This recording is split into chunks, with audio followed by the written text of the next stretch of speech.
Message des évêques du Gabon aux prêtres, diacres, religieuses et religieux, personnes consacrées, fidèles laïcs, hommes et femmes de bonne volonté.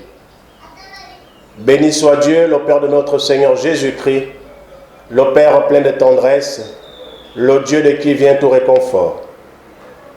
Dans toutes nos détresses, il nous réconforte.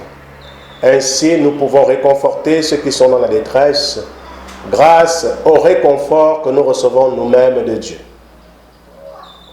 Chères filles et fils de Dieu, c'est avec ces paroles de l'apôtre Saint Paul qu'au terme de notre assemblée extraordinaire tenue à Ouyen, du 29 septembre au 4 octobre 2020, que nous, vos évêques, rendons grâce à Dieu pour le 176e anniversaire de l'évangélisation du Gabon, qui a marqué le début de notre session vécue dans un contexte de détresse causé par la pandémie Covid-19.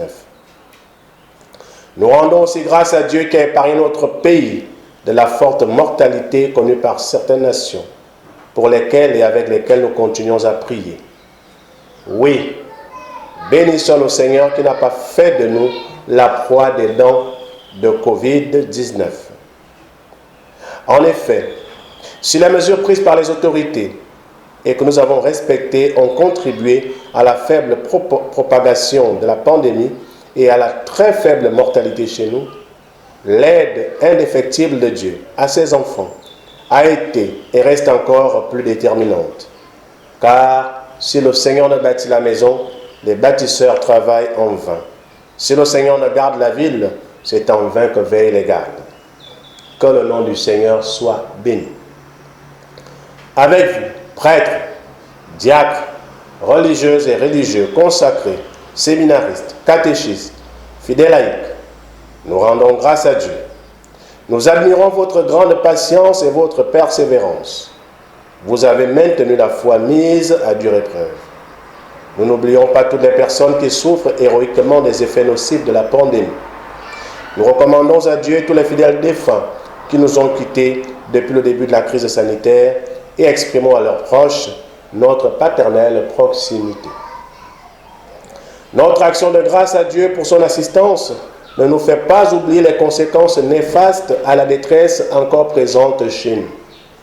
Le mal causé par la pandémie dans la vie des personnes au niveau du monde visible n'a pas épargné leur vie, tant au niveau du monde invisible qu'au niveau de leur vie spirituelle. Un nombre important de chrétiens a été plongé dans une grande faim et sur des sacrements, plus spécialement l'Eucharistie, source et sommet de la vie chrétienne. Cette privation a coupé plusieurs canaux de grâce divine bénéfique à tous, et l'esprit du mal tente d'envahir la nation. Seigneur, prends pitié. Comme chrétien, mettre Dieu de côté et croire pouvoir, sans lui, résoudre durablement des problèmes de la société, c'est le renier.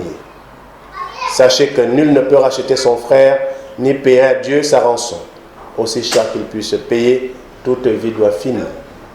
Nous devons apprendre à vivre avec des maladies, notamment Covid-19, et exhortons les gouvernants à prendre des mesures pour le bien commun.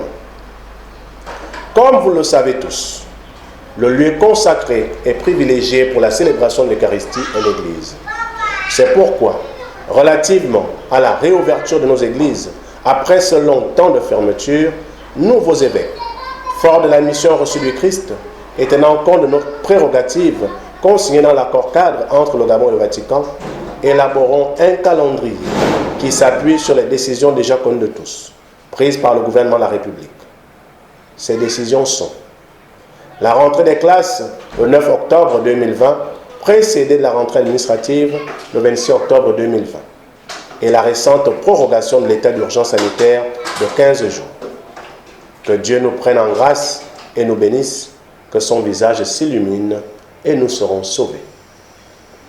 Quelle joie quand on m'a dit « Nous irons à la maison du Seigneur ». Le dimanche 25 octobre 2020, en la fête de la dédicace des églises consacrées, nous, vos évêques, célébrerons la passion du Seigneur comme un grand acte pénitentiel dans chacune de nos cathédrales avec le rite d'ouverture de la porte, afin d'implorer la miséricorde de Dieu sur notre nation et tous ses habitants. En effet, après la fermeture d'une église opérationnelle, même pour une juste cause, et pendant longtemps, alors que les ministres ordonnés et les fidèles sont disponibles, il convient de procéder à sa réouverture par un rite spécial, précédé d'un temps de jeûne, de prière et d'aumône. Chers fils et filles de Dieu, par la foi, tenez, solides et fermes. Ne vous laissez pas détourner de l'espérance que vous avez reçue en écoutant l'évangile proclamé à toute créature sous le ciel. La réouverture des églises ne sera pas un acte magique qui va résoudre tous les problèmes auxquels nous avons été confrontés avant l'arrivée de la pandémie et qui se sont même accrus avec elle, notamment le chômage, la santé, la scolarité, la sécurité, la précarité. À cet effet, en renforçant la charité, les expériences associatives qui vont au-delà de l'assistanat sont encouragées. C'est pourquoi il nous faudra une grande imagination et une détermination dans le travail à faire ou à créer. Par ailleurs, nous invitons tous les membres de l'Église à entrer dans une démarche de conversion radicale en recherchant sans cesse la volonté de Dieu. Ne vous laissez pas égarer par toutes sortes de doctrines diverses et étrangères qui corrompent nos habitudes et nos structures. Rejetez ce qui est contraire à notre foi, particulièrement le concubinage, l'adultère, l'inceste, l'avortement, l'homosexualité, la pédophilie, la corruption, la sorcellerie, les crimes rituels.